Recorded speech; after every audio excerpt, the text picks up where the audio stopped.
Hi guys, thanks for watching this video. Hopefully it will be short and easy for you. And this video is on the unit circle. This is an extension of trig that you will go into much deeper in Algebra 2 and Pre-Cal. So the unit circle is just a circle on the graph that's center is at 0, 0, and the radius is 1 unit. Recall that the circumference of a circle is 2 pi r. For this particular circle, the radius is 1, therefore its circumference is 2 pi times 1, or just 2 pi. So all the way from here to here on this circle is 2 pi units.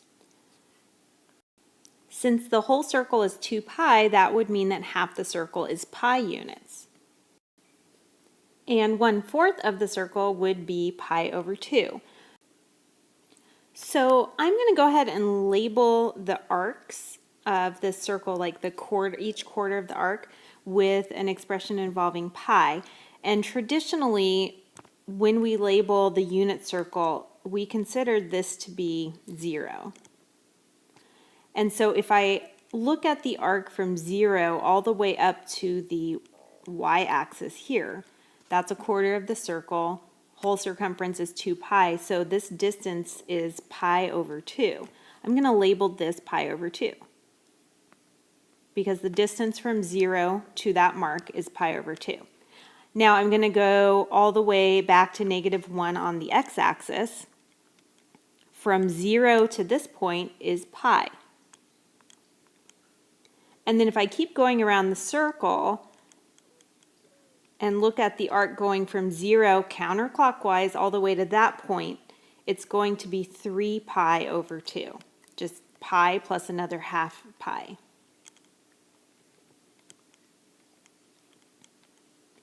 And then technically I could also label my beginning point 2 pi.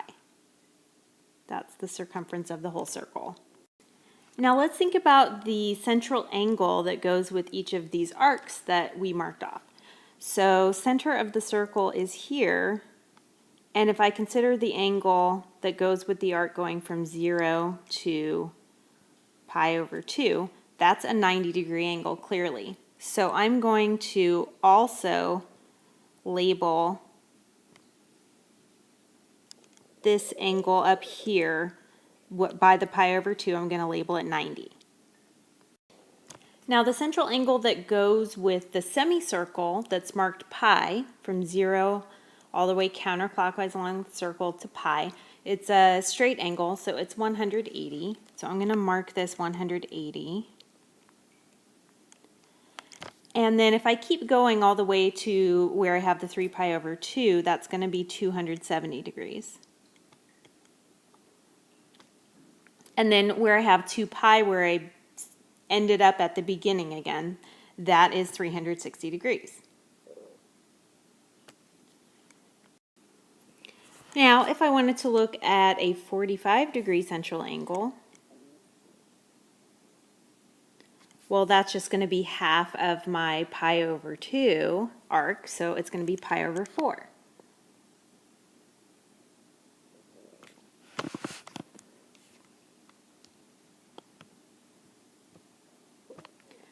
"30 degrees is just going to be a third of pi over 2, so it's going to be pi over 6. 60 degrees would just be 2 of those 30-degree arcs, so it would be 2 pi over 6 or pi over 3. These are the main angles that we deal with the unit circle.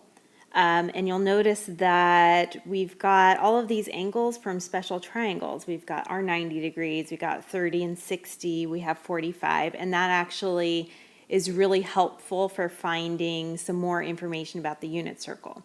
But anyway, we can go around and mark all of the multiples of 30, 60, and 45 all the way around the circle and write down the corresponding pi value of that angle. Now, every angle I've got written down here, I've got some measurement related to pi next to it. That number is actually called a radian. So degrees are a unit of measure for an angle that we've been using all year. And you know that on your calculator, you always have to make sure that you're not in radians, that you're in degrees. Well, that's because radians are another way to measure angles. And it is exactly what you see here. Instead of 30 degrees, we write pi over 6. Instead of 45, we write pi over 4, and so on. All right, so here are all of the multiples of 30, 45, 60, etc. on the unit circle and their radian counterparts. So go ahead and pause the video for a second and copy all of this down on your notes. So a radian is just an alternative unit of measure for angles based on the circumference of the unit circle.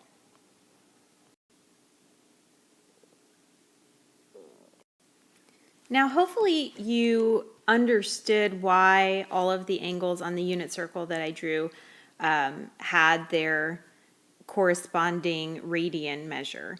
But that's kind of a pain to do whenever we want to convert these angles into radians, and sometimes we want to convert other angles into radians, and this is just too much work. So there's a very simple way to convert back and forth between degrees and radians. So first, to convert between degrees and radians, we're going to take our angle in degrees,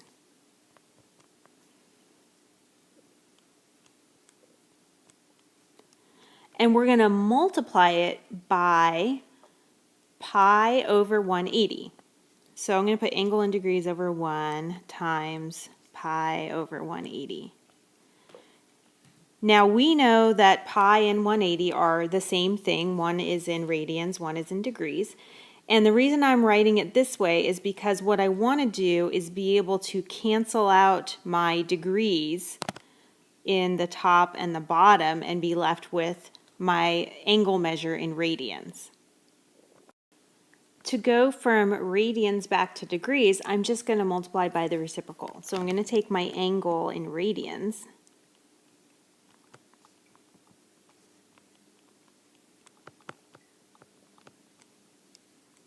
and multiply it by 180 over pi, because then my whatever pi value is in my angle in radians, it's going to cancel out with the pi on the bottom, and I'll have degrees again on the top. Let's test this out. So let's say I want to convert a degree measure into radians. I'm going to try this formula with 240, which we know is 4 pi over 3.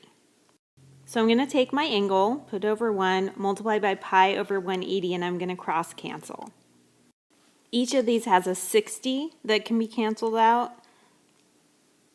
So I've got a 4 left here and a 3 left here, and I end up with 4 pi over 3, which is what we were expecting from our unit circle. So it's going to just work the other way around to convert between radians and degrees. Now, I said it wasn't a coincidence that the angles that we focus on with the unit circle are the special triangle angles. So let's just remind ourselves what the special triangles look like. Okay, so our main triangles are 30, 60, 90 and 45, 45, 90. And I am drawing these a little bit backwards from how I normally do, and you will see why in a second. But, so our 30, 60, 90 triangle, we've got short leg, long leg, hypotenuse. We said that n was the short leg, 2n was the long leg, or the hypotenuse, and n root 3 was the long leg. And then for our 45, 45, 90, we had n for each leg, and then n root 2 for the hypotenuse. Now what we're going to do is use the special triangles to mark the x and y coordinates of all of our angles on the unit circle. And it's going to end up tying our trigonometry to radians. So I'm going to zoom in over here, just do a little picture.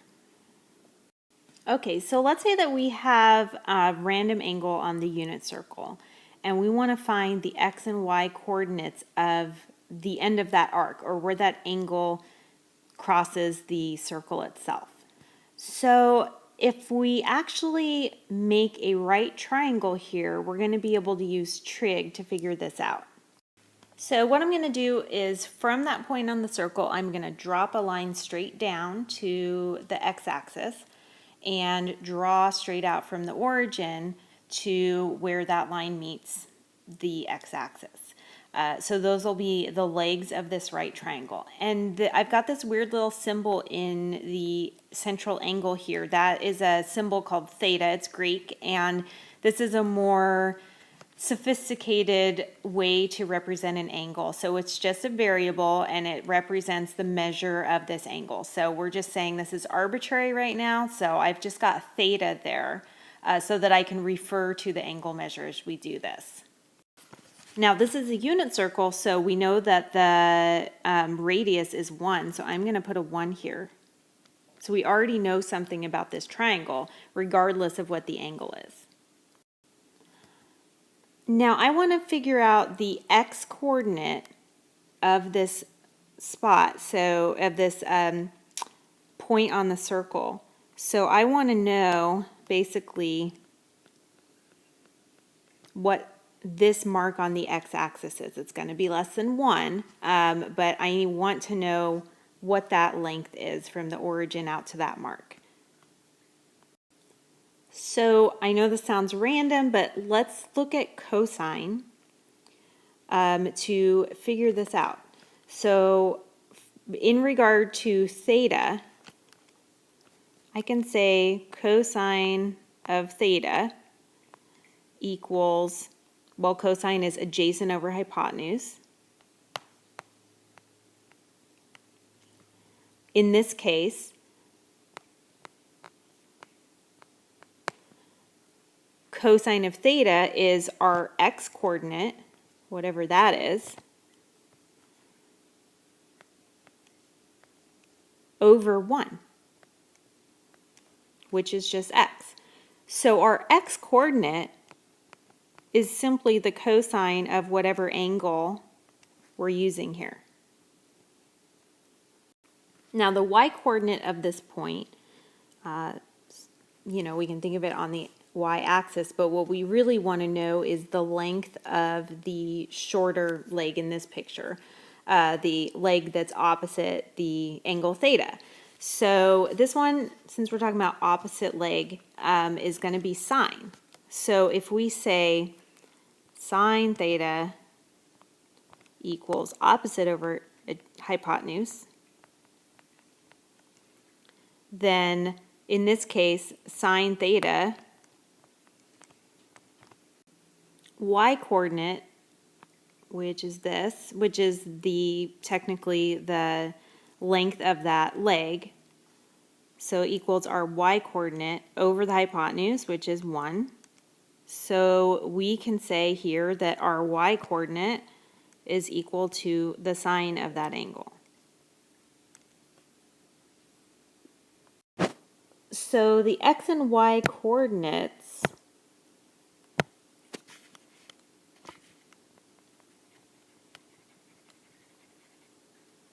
we can actually write, instead of just x comma y, it's going to be cosine theta comma sine theta.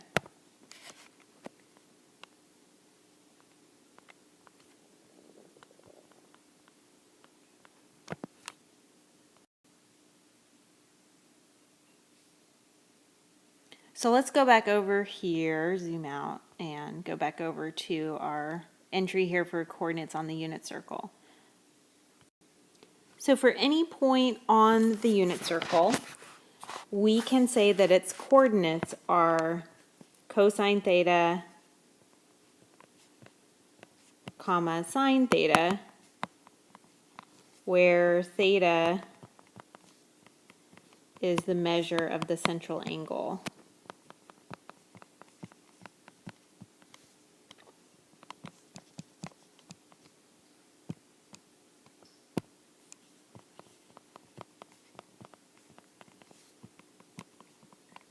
Defined by this point.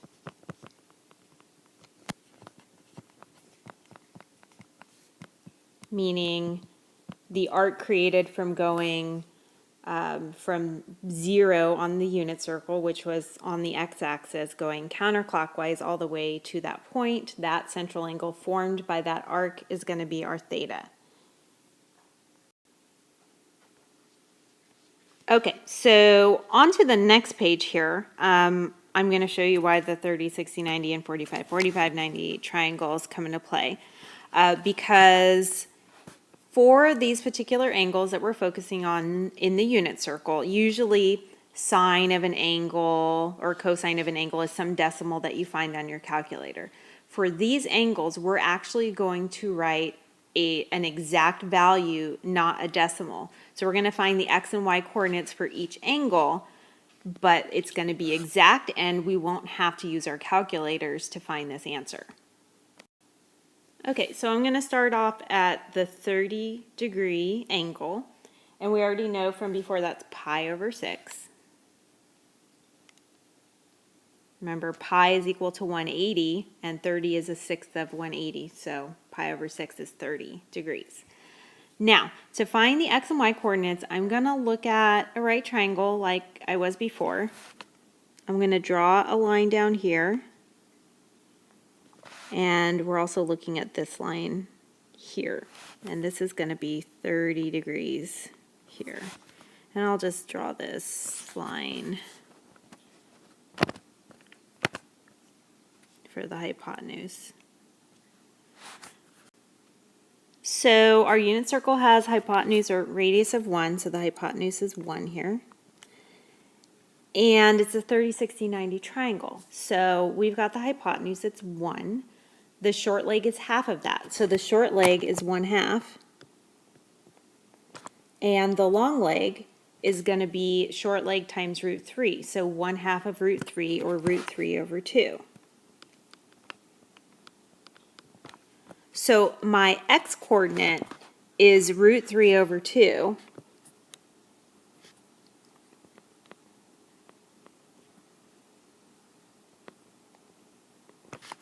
And my y-coordinate is 1/2. Now, I know you're saying, why did we talk about sine and cosine? What this means is, since I said that the x-coordinate is cosine of the angle and the y-coordinate is sine of the angle, we just found a way to calculate sine and cosine of 30 degrees without using the calculator. So go ahead and try it. Try doing, on your calculator in degrees still, try doing cosine of 30 degrees and see if that's the same as root 3 over 2. Same with sine of 30. See if that is equal to 1/2 on your calculator. Okay, let's see what happens for 45 degrees now. Okay, so I am going to make another right triangle with my 45-degree angle. Drop this all the way down here. And look at this triangle here, 45, 45, 90. Our radius is 1. Now, we know that the short leg times root 2 is the hypotenuse for a 45, 45, 90. So our leg is 1 over root 2. But if we rationalize the denominator, do the math over to the side, it's root 2 over 2. Same with the other side, root 2 over 2. So our x and y coordinates are the same here. They're both root 2 over 2.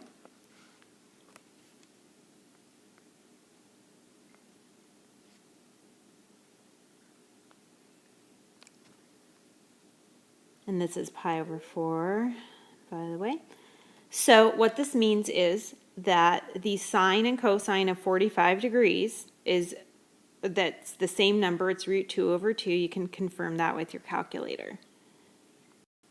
Okay, let's do the 60 degrees. Trust me, we're not going to do this all the way around the circle. We're almost done, but let's find sine cosine of 60 degrees. So we're going to draw a line down here.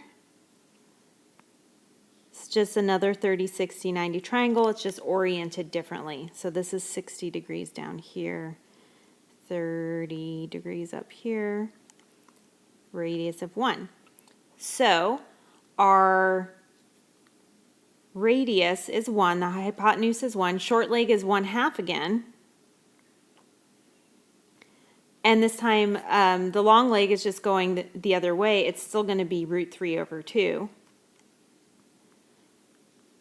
The difference here is that compare it to the 30-degree angle that we did before, the 1/2 and the √3/2 are just going to be switched around. So x is going to be 1/2 and y is going to be √3/2. So you can verify this again on your calculator if you don't believe me. Now, we just want to talk about sine and cosine of 0 and 90 degrees, and then we're going to actually have all the information we need for the rest of the circle. Well, this part's pretty easy because for 0 degrees down here, the x coordinate is clearly 1, the y coordinate is clearly 0. So if you want to confirm this on your calculator, cosine of 0 degrees should be 1, and sine of 0 degrees should be 0. Now on the 90-degree angle, it's going to be the other way around. Our x coordinate is 0, and our y coordinate is 1. So cosine 90 equals 0, sine 90 equals 1. Let's go ahead and label this pi/2. Okay, now by the time we get to 360 all the way around the circle, it's the same as 0. So you can compare sine and cosine of 360, and they should come out to be the same as 0. Now, for the rest of these angles, we have all the information we need. It's just that we're going to be in different quadrants. So for example, let's look at 150 degrees. That is going to be in the same exact place as 30 degrees, the point that's on the circle there. The only difference is the x-coordinate is going to be negative because it's on the other side of the x-axis. Y-coordinate's still the same. So the coordinates of this are going to be negative √3/2 and positive 1/2.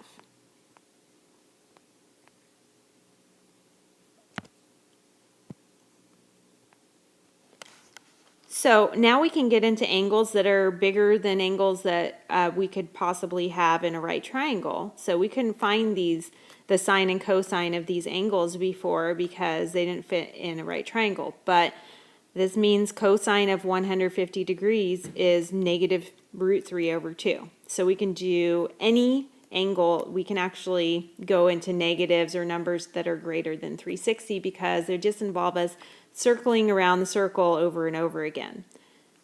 So go ahead and fill in the rest of this unit circle for the rest of the homework. So you should have filled in the notes and then just fill in the x and y coordinates, the corresponding radian measure, and then you'll be done.